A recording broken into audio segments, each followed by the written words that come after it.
Hi குட்டீஸ். பாட்டி இப்போ உங்களுக்கு ஒரு கதை சொல்ல போகிறேன். அதுக்கு முன்னாடி நம்ம சேனலை சப்ஸ்கிரைப் பண்ணிடுங்க, சரியா? இப்போ கதைக்கு போகலாமா? ஒரு சின்ன கிராமம் ஒன்று இருந்தது. அங்கே குப்பன் குப்பின்னு ஒரு கணவனும் மனைவியும் இருந்தாங்க. அதில் குப்பன் பார்த்திங்கன்னா ரொம்ப சோம்பேறி. எப்போவுமே லேசியாக படுத்துகிட்டே இருப்பான். ஒரு வேலையும் செய்ய மாட்டான். நாம் வேலை பார்த்து சம்பாதிச்சு சாப்பிட்ணுன்னு சொல்லி நினைக்கவே மாட்டான். குப்பி இருக்கா பாருங்க, அவள் சரியான சாப்பாட்டு ராமி. அவளுக்கு எப்போவும் ஏதாவது சாப்பிட்டுக்கிட்டே இருக்கணும். ரோட்டில் இருக்க மரங்கள்லாம் பழம் பழுத்துச்சுன்னா போதும், உடனே அதெல்லாம் பறித்து கொண்டு வந்து வீட்டில் வச்சு சாப்பிட்டுட்டே இருப்பாள். அதுபோக 2 பேரும் எப்போவும் சாப்பாட்டு நேரமாக பார்த்து அந்த கிராமத்தில் யாராவது ஒரு வீட்டுக்கு போயிடுவாங்க. அங்கே இருக்கிறவங்க இவங்கள வச்சுட்டு நம்ம எப்படி சாப்பிட்றது அப்படின்னு சொல்லிட்டு அவங்களுக்கும் கொஞ்சம் சாப்பிட கொடுப்பாங்க. இப்படியே ஏதாவது சாப்பிட்டு பொழுதை ஓட்டிகிட்டு இருந்தாங்க. ஒரு நாள் இவங்க பக்கத்து வீட்டில் அதிரசம் செய்கிறாங்க. வாசனையாக ஆளை தூக்குது. இவங்க 2 பேரும் மோப்பம் பிடிச்சிட்டு அவங்க வீட்டுக்கு போகிறாங்க. என்ன பலகாரம் செய்கிறீங்களா அப்படின்னு அவங்கள கேட்க, அவங்க பலகாரமா, அதெல்லாம் ஒன்றும் இல்லையே அப்படின்னு சொல்கிறாங்க. அதிரசம் மாதிரி வாசம் வந்ததே அப்படின்னு சொல்லி குப்பி கேட்குறா. உடனே அவங்க, உங்களுக்கு வாசம் வந்தால் நாங்கள் என்ன செய்கிறது, எங்கள் வீட்டில் பலகாரம்லாம் செய்யலைன்னு சொல்லிட்டு கதவை சாத்திட்டு போயிடுறாங்க. குப்பனுக்கும் குப்பிக்கும் ரொம்ப கோபமாயிடுது. இவங்க பெரியவங்க மாதிரி பண்ணிக்கிறாங்க, இவங்க தரலன்னா என்ன, நானே செய்ய போகிறேன் அப்படின்னு சொல்லி குப்பி சொல்கிறா.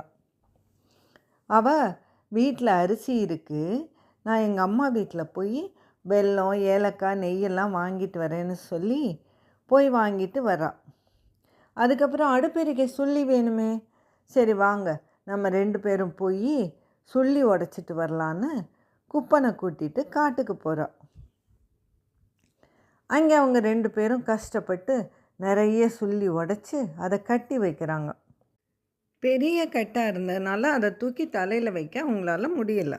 இதை எடுத்துகிட்டு போனால் தானே அடுப்பு பற்ற வச்சு அதிரசம் சுட முடியும் அப்படின்னு 2 பேரும் பேசிக்கிறாங்க. அப்போ அந்த பக்கமாக ஒரு பெரிய கரடி வருது. அந்த கரடி, நீங்கள் பேசுகிறதெல்லாம் நான் கேட்டேன், நான் உங்களுக்கு சுள்ளியை தூக்கி விடுறேன், ஆனால் எனக்கு நீங்கள் 6 அதிரசம் தரணும் அப்படின்னு சொல்லுது. குப்பனும் குப்பியும் யோசிக்கவே இல்லை, சரி சரி அப்படின்னு சொல்லிடுறாங்க.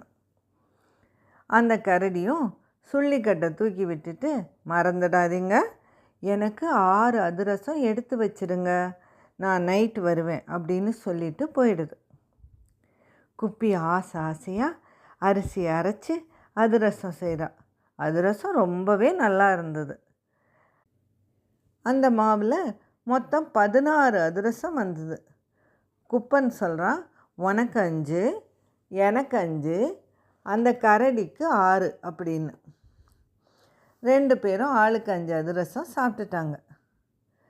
குப்பிக்கு இன்னும் சாப்பிட ஆசையாக இருக்குது. நம்ம தான் செஞ்சோம் கஷ்டப்பட்டு, அந்த கரடிக்கு 6 கொடுக்கணுமா, சரி இன்னும் 1 மட்டும் சாப்பிட்லாம் அப்படின்னு சொல்லி 1 சாப்பிட்றான். அப்புறம் இன்னும் 1 மட்டும் சாப்பிட்லாம் இப்படின்னு சொல்லியே 5 அதிரசத்தை சாப்பிட்டுட்டான். 1 தான் மீதம் இருக்குது. சரி, எப்படியும் இந்த ஒரு அதிரசத்தை மட்டும் கொடுத்தா அந்த கரடி அப்பவும் கோவப்படத்தானே செய்யும், அதனால இந்த அதிரசத்தையும் நம்மளே சாப்பிட்டுடலாம் அப்படின்னு சொல்லிட்டு அந்த அதிரசத்தையும் சாப்பிட்டுட்டான். குப்பன் வந்து, கரடிக்கு வச்சுருந்த அதிரசம் எங்கே அப்படின்னு கேட்க, எனக்கு ரொம்ப ஆசையாக இருந்துச்சா நானே சாப்பிட்டுட்டேன் அப்படின்னு குப்பி சொல்கிறான். ஐயோ, இப்போ என்ன பண்ணுறது, அந்த கரடி வந்தால் நம்மளை கொன்னுடுமே அப்படின்னு குப்பன் பதறான். நான் சொல்கிறபடி செய்யுங்க அப்படின்னு சொல்லி குப்பி சொல்கிறான். சரின்ட்டு 2 பேரும் என்ன பண்ணுறாங்க, வீட்டுக்கு பின்னாடி கிணத்தை சுற்றி அதிரசம் சுட்ட எண்ணெயை கொட்டி வச்சிடுறாங்க. அப்புறம் வீட்டு கதவுக்கு முன்னாடி நிறைய முள் போட்டு வச்சிடுறாங்க. இவங்க 2 பேரும் மிளகா பொடியை எடுத்துட்டு வீட்டுக்குள்ளே இருக்கிற பரனில் ஏறி உட்காந்துக்கிறாங்க. அந்த கரடி வந்து நைட்டு வந்து சத்தம் போடுது, கதவை திறங்க கதவை திறங்க அப்படின்னு. கதவை திறக்காமல் இருக்கவும் கதவு பக்கத்தில் வருது. அதோட காலில் நறுக்கு நறுக்குன்னு முள் குத்திடுது. ஆ ஊன்னு கத்திட்டே வந்து அந்த கதவை அடித்து உடச்சிடுது. அது உள்ளே வரதை பார்த்ததும் குப்பனும் குப்பியும் பறன் மேலே இருந்து அந்த மிளகாப்பொடியை அது மேலே கொட்டுறாங்க. கரடி கண்ணில் எல்லாம் மிளகாப்பொடி விழுந்துடுது. அது எரிச்சல் தாங்க முடியாமல் தண்ணியில் கழுவணும்னு சொல்லிட்டு பின்னாடி இருக்கிற கிணத்துல இருந்து தண்ணி எடுத்து கழுவலாம் அப்படின்ட்டு பின்னாடி ஓடுது. ஆனால் ஓடும்போது அந்த எண்ணெயை பார்த்துருது. ஓஹோ, நம்மளை கிணத்துல தள்ள பிளான் பண்ணியிருக்காங்களா அப்படின்னு சொல்லிட்டு ஒரு பெரிய கல்லை தூக்கி கிணத்துல டொம்முன்னு போட்டுட்டு ஓரமாக போய் ஒளிஞ்சிக்குது. கல் விழுந்த சத்தம் கேட்டதும் குப்பனும் குப்பியும் ஆஹா கரடி கிணத்துல விழுந்துடுச்சு, வாங்க போய் பார்க்கலான்னு சொல்லி ஓடி வந்து அந்த எண்ணெயில் வழுக்கி தோபுக்கடின்னு கிணத்துல விழுந்துடுறாங்க.